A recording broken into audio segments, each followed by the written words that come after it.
Alright, so before you all like die of absolute fright, yes, it's daylight. I know, a daylight hunt, what's all that about? I'm actually out here looking for a woman's ring, but sometimes you go past signals like this 22, you just can't kind of let go, and it's down a little bit deeper than what I was planning. I was just finding signals and running my pro pointer over the top of them. I hit this 22, it was down a bit deeper, so I thought I'd have a go. It wasn't particularly deep, but you can see what looks to be a halfpenny's popped out in the spoil. Now, this is particularly thin. I'm going to go with a Brit. It seems that I've given it a little kiss on the way past, as I am wont to do. But on the back of there, that looks like a young head Queen Victoria. So what I'm going to do is give this a quick clean, and I'll be right back, folks. Alright, and we're back. So, it is a young head Queen Victoria. Don't know if you can see the date on that. I had a good look before. It's 1885. Super thin. The detail's pretty good. And there's Bunhead Queen Victoria, not young head, Bunhead. You can see that side of the coin's got a little bit of blistering, but patination, it's quite nice. And on this side, you've got that beautiful deep green patina that these British coins are famous for. You've also got a nice shiny nick just near Britannia's head, which I'm also famous for. Alright, we're going to keep on going, guys, see if I can find this ring. But if I keep on finding stuff like this, I think I'm going to be here a while. Let's keep going, eh? Yeah, folks, got a nice 39. 39's a nice high number. Decent plug, fairly depth, but look at that. That looks like silver there, folks. It's a floren. It's beautiful and clean, which leads me to believe it's not a 50%er, it's a 92.5. There you've got King George VI. Let's flip her over and have a look at the date. Yep, there it is. 1943, folks, so it's a 92.5% floren. Beautiful. Got a bit of damage to it. And I think that's a San Francisco mint mark, just above the between the 9 and the 4. So San Francisco minted, 92.5% floren.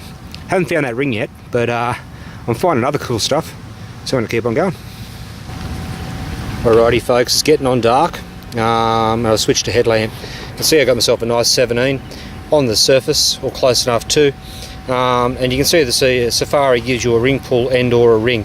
That's the problem with chasing gold rings, is you get every goddamn ring pull ever known to man, but every now and then you win one. So that's just under the surface. I've just popped it up, and it's right next to this tap. I suppose if you were an American you'd call it a faucet, where people wash their hands. And just peeking out there, you can see a little hint of gold. Let's go in and have a look. I reckon that'd be her. Okay, it's copped a hit from a lawnmower, but that is definitely gold, folks. So I think I've found my lady's wedding ring. I'm going to have a good look for a hallmark, but I can see it just inside there anyway. So there we go, guys. Mission successful. So I've got the rest of the night just to detect the rest of this park, and I haven't been across here before with the Safari. I've done it with the Xterra, but not the Safari. So I'm going to spend the rest of the evening, see what I can find, and bring you some nice things as I go along. Excellent. Bit of a ding in it. Look, it's been hit by the mower. Alright, let's keep going, eh, folks? Okay, so just to close out on the ring, there's a 17 for you. Nice and shallow. Everything that I'm looking for. Dig yourself a hole, and you can see just under the surface a ring pull. Now, I generally have 17 blanked out when I go detecting. You know, I recognise the fact that I'm probably missing gold rings, but the sheer amount of these that I find, if I have it open, just takes the fun out of it, to be honest. Every now and then, you know, you get a gold ring that pops into the gates that I have open. 17 isn't one of those. They do come up at 20 occasionally as well, but these are the reason that I don't have 17 open, unless I'm specifically chasing a ring because I've been told there's one there or someone's asked me to find it. Alright, gonna keep on going, folks. Alright, having a good run tonight, folks. I've got a really faint 20. Dug a pretty big hole and it's taken me ages to find it. I don't know if you can see that. Just sitting in the soil there. It appears to have... It's an earring, as best as I can see. Hang on. Yeah, it appears to be an earring with what appears to be a very shiny, I'll give it a rub on my pants, very shiny stone in it. I'm not sure it's gold. I'll wait till I get home and have a look at it with a loupe, but if it is, maybe that's a diamond. I don't know. Like I said, I'll have a look when I get home, but if it is, I'm having an absolutely stellar afternoon. Alright, let's keep going, eh? Alright, got another 37. Not down too deep. If you look down in the hole, you can just see the very edge, put my finger on it, of a coin. I haven't got that out yet, so let's have a look at that together, eh? Okay, got King George VI, which makes it a skippy, and it's a 1943 rue penny. Excellent. Right, let's keep going, eh? Alright folks, my next find's a 29, not down too deep, and it's just sitting there in the soil. Pretty sure it's a pocket watch key. Yep, it would be either a watch or a clock key, just judging by the fact that it's detached. I'm going to go with a pocket watch key. Not a bad find. Alright, still moving too, look at that, still functioning. That's pretty cool. Alright, let's keep on going, eh? Alright guys, got a nice 24, fairly solid. It said it was deepish. I've got two things here. First of all, you can probably just see that coin sitting right there. That looks like a threepence to me. Sheaf of wheat, and it's got a bit green, so I'm going to say it's a yeah, it's a 50%er, so it's a 1955 threepence. But also in the hole was this. Now I'm going to pick it up and put it over on my digger. It's going to be a little bit easier to film, but it looks to be a ring, and then that's the stone that was in the ring. It just came apart when I tried to take it out of the hole, unfortunately. So I'm going to say it's a copper ring. Just looking at it, and the stone looks to be paste or plastic or something similar. But it's not too bad. We've got a ring and a threepence in the same hole. Sweet as.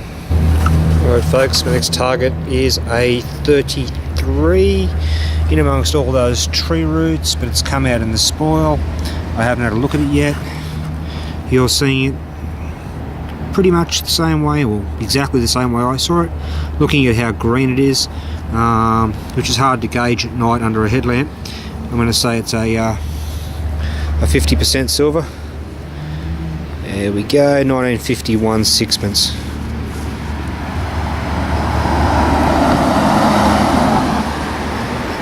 These are always so beautifully struck. Nathan Manns did tell me something about the 1951, something to do with an experiment with stainless dyes or something similar, but it's not too bad. So all I need now to get the trifecta, well, not the trifecta, but the full house, is a shilling, and I've got about 3/4 of an hour left. We'll see how we go. Alright folks, let's keep going, eh? Alright folks, another 37. This one was a bit of a chore really. Ended up digging quite a big plug trying to find it, and then it flicked out in the end. There you can see it there. It looks like a threepence, and I'm going to go with a 92.5 because of the condition that it's in.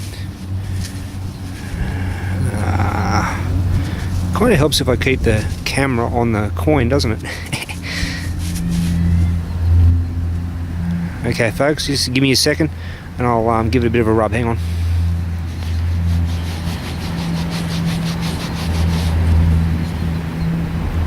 There we go. It's a 1943 threepence. Nice. Alright. Let's see if we can find that shilling, eh? Let's move on. Alright, so another 37. Quite shallow, actually. It came out really quickly and right on the edge of the plug. And you can see it sitting there in the spoil. Let's get in there and have a look, shall we? Okay, you got a Commonwealth of Australia penny.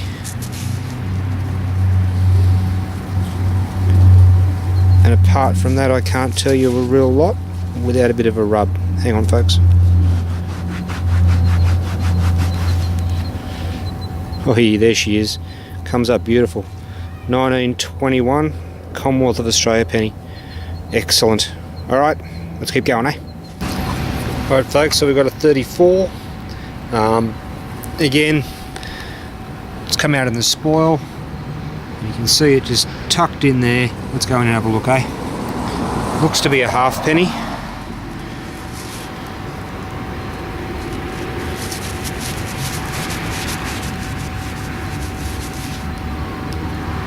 Okay, King George V, which makes it a com. And 19, wait.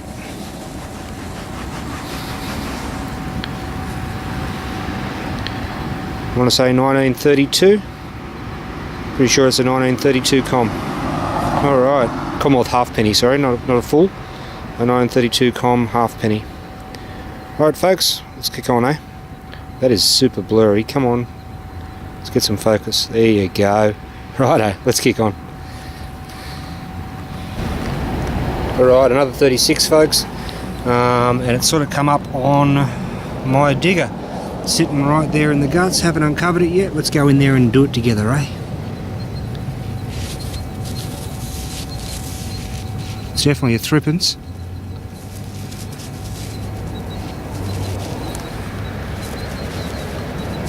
Okay, it's a sheaf of wheat. And it looks like 1943. 1 second.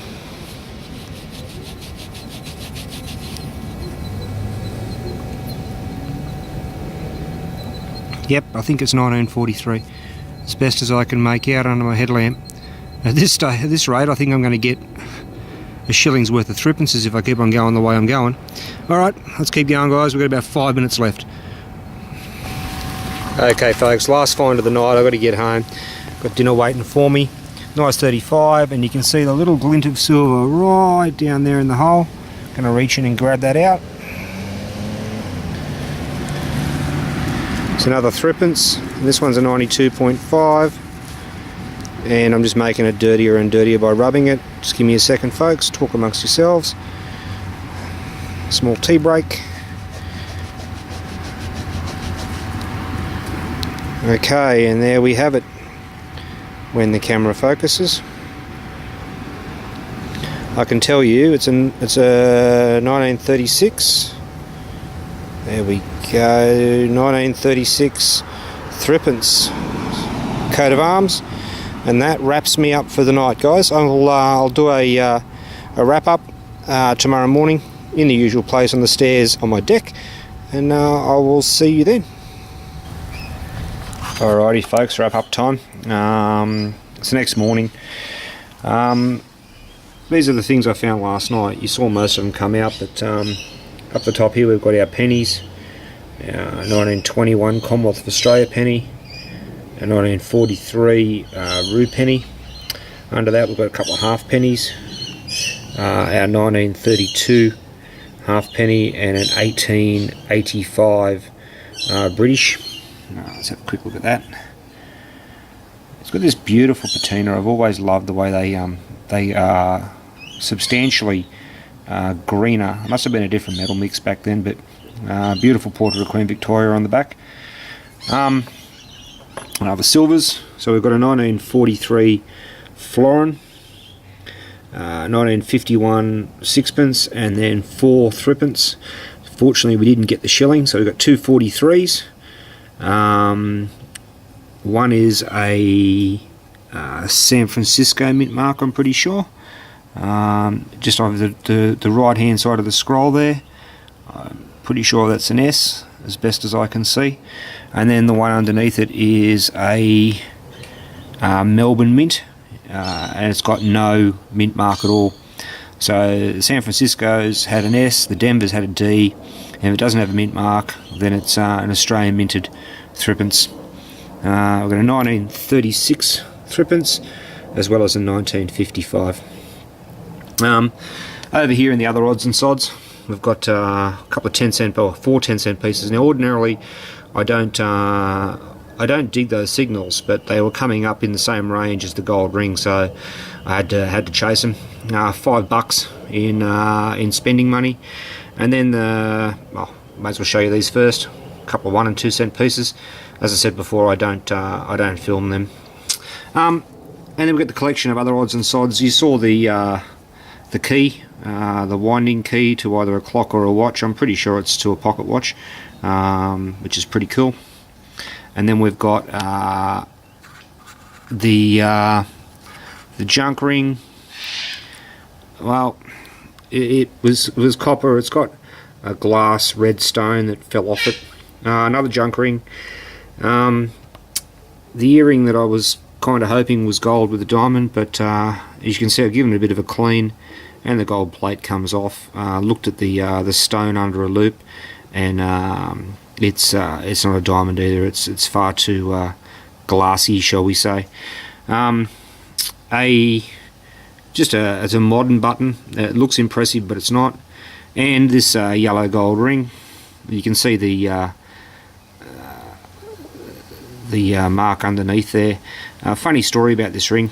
I was actually detecting in the park, and one of the guys in high vis who works there came up and said to me, just asked some questions about the detector, and said, "Oh, you might want to try over in this area. A woman lost a ring over there a couple of weeks ago, and she couldn't find it." And I went, "Oh, okay." So I went over and had a bit of a look. That's when I tuned in my gold signal. Christian tuned in my detector to chase the signals I normally don't. As it transpired, I found the ring. I now have a problem. The guy who worked at the park had no idea who the woman was. She didn't leave any contact details. I have no contact details for her, therefore. So what I've done is I've let him know that I found it, and if she does present back to him, he'll pass on my details.